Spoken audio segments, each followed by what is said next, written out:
asked me to join the panel, I think it was last June. That had been in process for a while. I mean, nothing had been done in it, but they were in the process of establishing the panel. So I don't know exactly where I was in the process, but probably fairly late in receiving the invitations. My initial reaction was that I'm not sure, but on the other hand, give it a try, and I can always leave if I don't like it. My concern, I think, was just more as a scholar that I don't work around consensus. And if I worked around consensus, I wouldn't be where I am in the economics department, in my own department, because we don't have a consensus. At least I don't have a consensus with my colleagues about economic questions. So it's not the way I work, okay?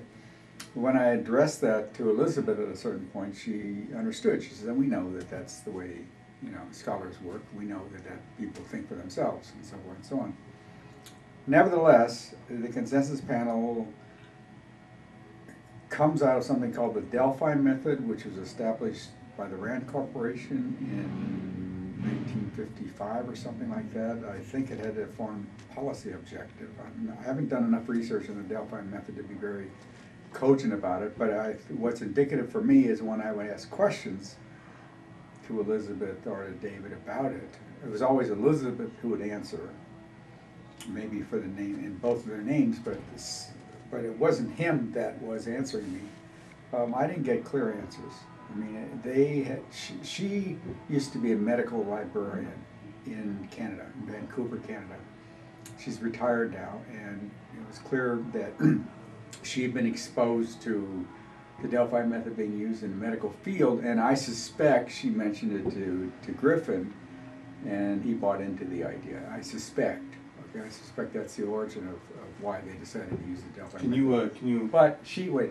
But she herself is not a researcher.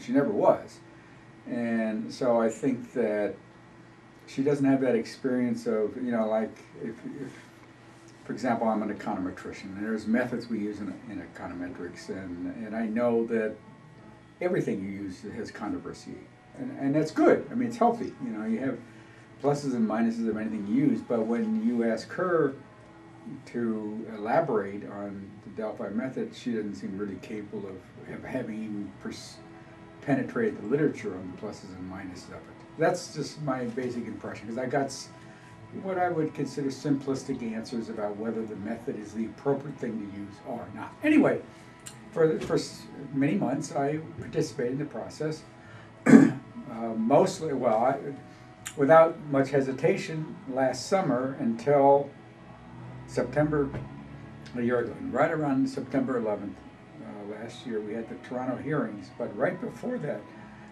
David Ray Griffin publishes his new book, 9/11, 10 Years Afterwards. And I will just tell you, I was shocked, because most of the book is a reproduction of articles he'd already published, but there's 2 chapters which aren't, plus the conclusion. One is on the Pentagon, and one is on calls from planes. And I've already studied calls from planes, which we can talk about, but I'm going to set that aside. The shock was the Pentagon, because he writes a whole chapter on the Pentagon and doesn't mention even in a footnote, not at all, the fact of the citizens investigating team, which had done so much primary research on what happened at the Pentagon. I mean, it's just absolutely impossible not to write about the Pentagon without mentioning them. You can say whatever you want, but to ignore them completely is just totally not acceptable. And I'm speaking now as a scholar. I mean, as a scholar, you look over the array of evidence and you have your evaluations of the evidence, and perhaps you offer your new evidence or whatever, but you don't just forget that certain evidence, like their evidence, which is extremely important evidence, the best evidence we have, basically. You can't just... That's better evidence than the 5 clips they showed us. Yes. Yes. Okay, so what... So what I'm saying is that up to that point, I was sort of going along with the process that the consensus, we were asked to evaluate 16 points last summer, we needed to have 85% approval rate of 16 points. We got 85% approval rate of 13 points. So 13 got published. And it was published just around the time that his book comes out. Just around the time of the Toronto hearings, just around the time of September 11th. Okay, so all of that's happening at the same time. Mhm. And then we go in, later, I'll just tell you, we went to a second set of points in October, November, or November, December, and eventually we went to a third set of points, which are not completed right now, but it's part of the story that we have to tell about what's happened since then. What they do is they look at a specific issue that I typically spins off what the 9/11 Commission report says. 9/11 Commission report says X, Y, Z, and they then provide, they offer, just those two, offer to everybody on the panel whether this is what they call best evidence in contradiction to, or best evidence about the issue, which they are choosing all of those which are in contradiction to what the 9/11 Commission report. So you take a thing here, basically, no, the evidence is quite the opposite because, and then they go through newspaper articles or reports or other investigations showing that that point in the 9/11 Commission report is not accurate. A lie, if you want to put it another way. What they say is that they want to get the established media to pay attention to the 9/11 movement by exposing the 9/11 Commission report, basically. By exposing the 9/11 Commission report, showing that it's a lie, okay, we will finally get the media to pay attention to the 9/11 movement. And this will be the definitive source because there will be an array of scholars from different disciplines and whatever, not just scholars, by the way, I shouldn't say that, pilots and so forth, an array of experienced people who will evaluate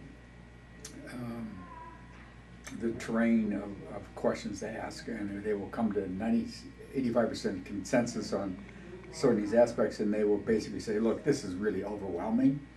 I mean, that's their intention, say to the media, this is really overwhelming, so pay attention to us. The only thing we have is we get a point from the top down, two people send us a point, we cannot talk to each other, okay? We evaluate independently of each other, which there's some pluses to that, okay? But the problem is, and I'm going to show you it really becomes significant, the problem is, suppose I catch something or somebody else catches something that I didn't catch, and I convey it to them and they don't convey it back to the other panelists, okay? The other people continuing to vote, sometimes on something that really it should be exposed to everybody, but they don't do it, okay?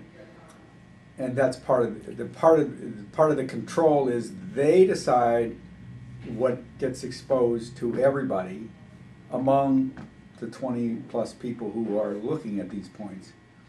And initially they did give some feedback, not very much, but a little bit, and I can explain one in particular. But in the recently they haven't been giving any feedback. They just said, this is the vote. I did, and in their removal statement to me, they told me I caused more trouble than anybody else put together. Okay, and I didn't cause that much trouble. I did. What do I mean to say by that? I mean, I wrote. They kind of thought that if they write to all the panelists, well, we react only to them, so they BCC us, and we react only to them. No BC, no CC, BCC, or anything like that to anybody. Okay, I always thought that meant just for the points themselves, whether it's good or bad on the points themselves. It was not on the process. So twice, I went to all the panelists and asked questions about the process, about the Delphi process. Basically, kind of like, what is this process? Why don't we have more discussion among? Not by name, but by issue. Okay, I did that twice, okay? That led them to, first of all, a number of people on the panel agreeing with me, some disagreeing with me, but, you know, there was this discussion about that. But anyway, that itself caused them trouble, because they had to come to a conclusion about just the issue of the process. The process is two top down.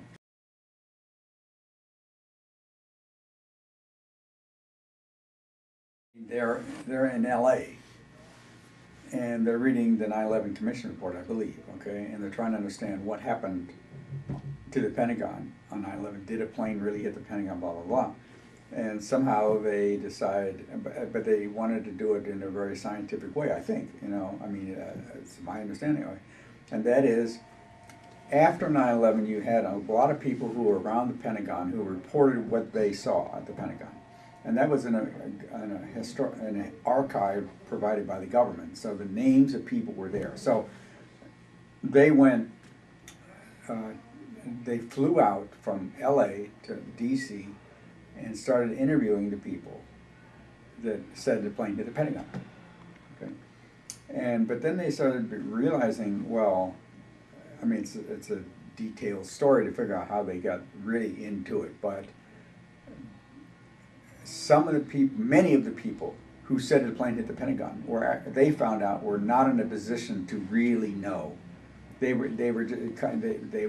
Pentagon was obstructed. They were not even, in one case it was not even in the city. He just said so. Okay, I mean, lots of different things came up. But there were some people who were really close to the scene and really were in a position to say, where did that plane actually fly toward the Pentagon? From where did it fly toward the Pentagon? Now, there's a Citgo gas station, which is the closest thing to the Pentagon before, I mean, there's an actual object, I mean, an actual business, okay, or some, whatever.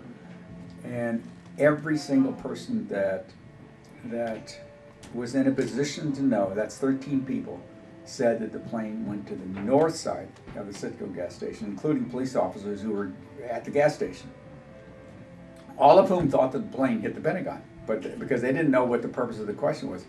But all said the plane went north of the Citgo gas station, and none of the people who said otherwise, people who would presumably be on the south side of the argument on the south side of the Pentagon, were in a position to have known where it was. I mean, and these two researchers checked out every one of those people who claimed the opposite to see if they were in a position, blah blah blah, to okay. So they get a unanimous reading of the evidence that the plane had to come from the north side of the Citgo gas station, and if it did that, it means it could not have gone on the trajectory that the Pentagon, that the official report says, because the plane could not go, bank like this and go into the Pentagon right close to the ground, and in that angle if it was coming from this direction.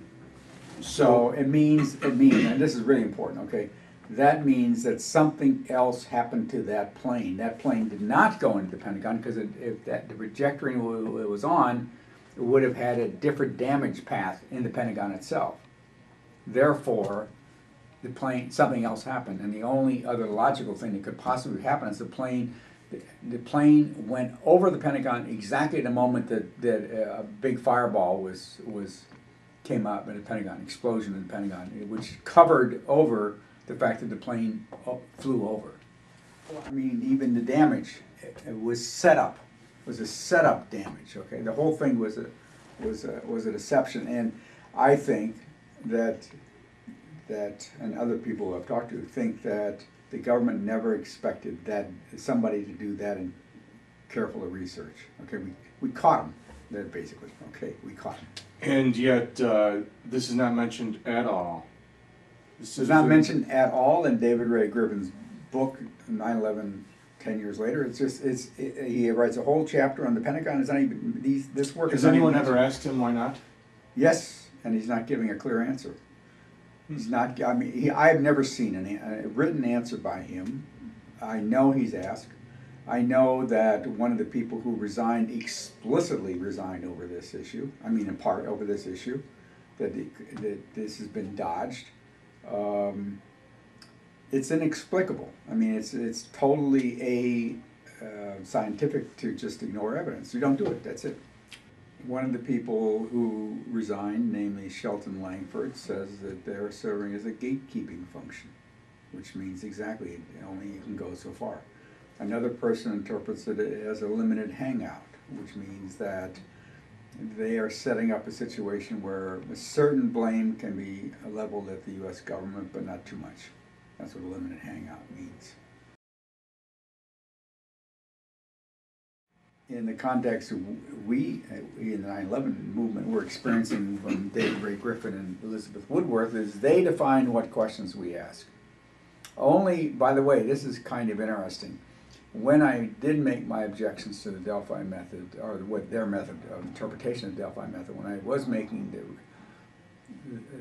objections, they did make a concession that the fifth set of points, no, it's not the next set, we're on the third now, not the fourth, but the fifth, which maybe isn't in the fall or late summer, that then at that point the panelists could propose their own questions. Okay? That sounds democratic, but there's a hidden thing there, okay? If for example, let's take Citizens Investigating Team. Let's take the Pentagon issue. In the past, they were the ones that presented the points to the panelists. So it had, quote, their authority behind even asking the question. You get to the fifth set of points, then you know this is coming from one individual panelist, not the moderators. Okay, you will know that, okay? And furthermore, that panelist is not now allowed to vote on that item, okay? So I think it's going to create a kind of a culture. If panelists do it, it's going to create a kind of a hesitancy on their part, because they will know that it's not the leadership of the consensus panel that's proposing the point, it's one of us. I know, not all of us are all that good, quote unquote, if you know what I'm kind of saying. In other words, I will now know, if I'm on the panel, I will now know that this has not come from the leaders. Now actually, from a Democratic point of view, fine, great, but that hasn't been the way the thing is done all the way up to that point. So that change is kind of a change for failure, not for success. Yeah.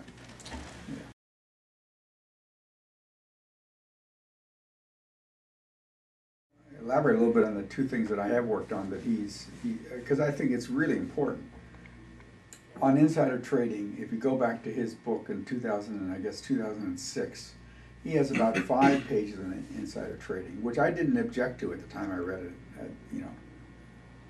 5, 6 years ago. It looks at the 9/11 Commission report and says there's one sentence in the text and one long footnote about insider trading, basically dismissing any kinds of issues about insider trading. When I did my own work on it, and I didn't object to his work at that time, but I still made a comment on it in the book that I did in 2006. I mean, in the chapter of the book that you cited, Hidden History of 9/11. In my chapter in that book, I cited that he spent 5 pages talking about the illogic of one paragraph, a long footnote, and one sentence, okay? Mm-hmm. That's a lot of pages to talk about issues of logic. He's not wrong. I don't see anything logically wrong with it, but it's not. It's less than it seems. Okay, I even felt that at the time. It's less than it seems. Mm-hmm. It turns out that the government later comes out, releases a report in 2009, which I don't think we need to get into it. Which actually, basically proves the point that there was not likely insider trading on American Airlines. Okay, so in spite of all his logic, okay, he got it wrong. Okay, part of the problem is the government has information we don't have. I mean, so they can always come up with some of that. Another part of the problem is that it actually was kind of naive to think that if you were a perpetrator of 9/11, you would put options on the 2 airlines that everybody's going to see carried out the event. It would be like you were asking for trouble. So you would, if you're going to do it, you'd do it someplace else. You wouldn't do it on American Airlines, okay? Right. But he didn't. He didn't. Wasn't in a position to catch himself with that sort of perspective, okay? So anyway, so that's one comment I would make. The other comment is on phone calls from planes, which I've also, I did work with him, I mean not with him, sorry, I did work on that also in the book. And one of the things that concerned me was that he favors that there's voice morphing used on the plane. In other words, the people who were allegedly on the plane in Flight 93 in Pennsylvania were not really there. Their voices were tricked through what a process they called voice morphing. Okay, voice morphing, what you have to do is you have to take, you interview me now. You can take now my voice and have me say whatever you want me to say anytime in the future. That's voice morphing. Okay. But you have to first have my voice for 10 minutes in order to see how the inflections, the words I use, and whatever, okay? If you want to do voice morphing for somebody on the plane, but you need to know more than just the voice. You need to know the family names. You need to know the concerns that they may have. You have to know something about their personal life. So if you're gonna fake a phone call to somebody's wife who's on the plane, that has to be legitimate, not just from the point of view of the voice, but also the contents of the words that are being spoken and so forth, okay? So, it turns out that a whole bunch of the people whose voices were heard supposedly on the tapes for that Flight 93 were late arrivals on the plane. If they're late arrivals on the plane, then where did you get the taped voice? Just a second. Where did you get the taped voices from, okay?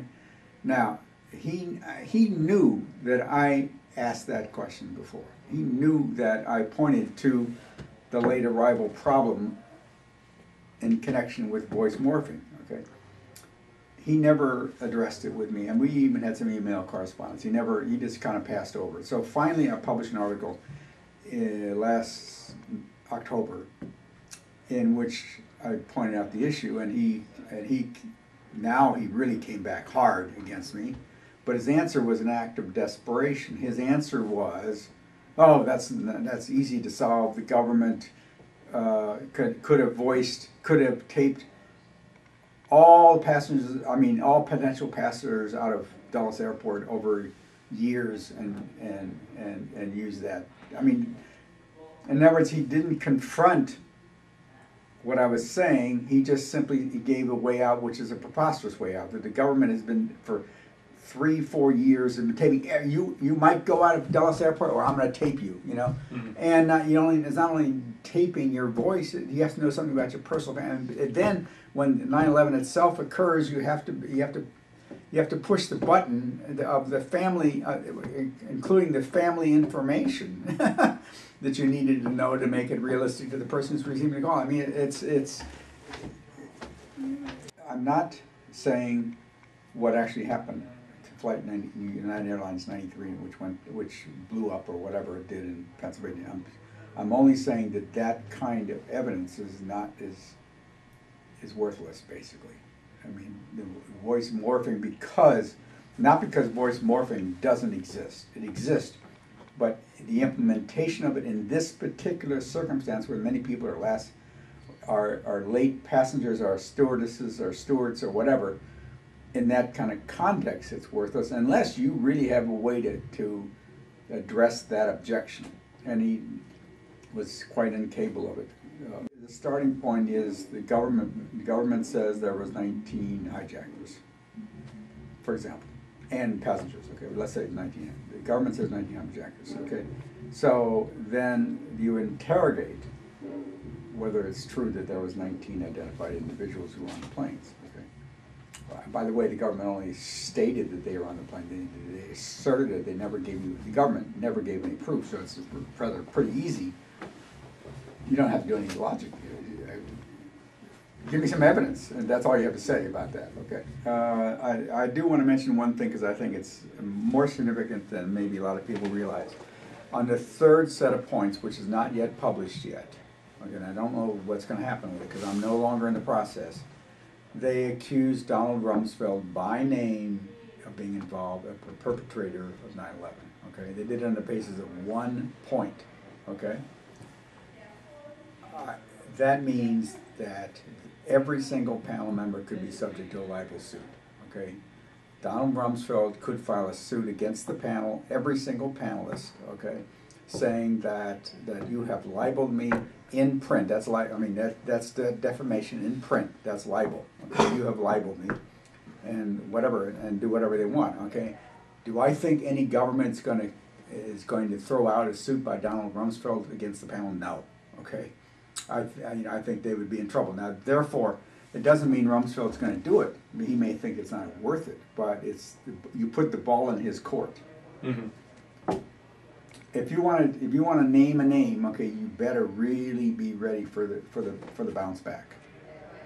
And you can even say it further than that. If you want to be really sinister, you could say that a lot of the people the panel was constructed,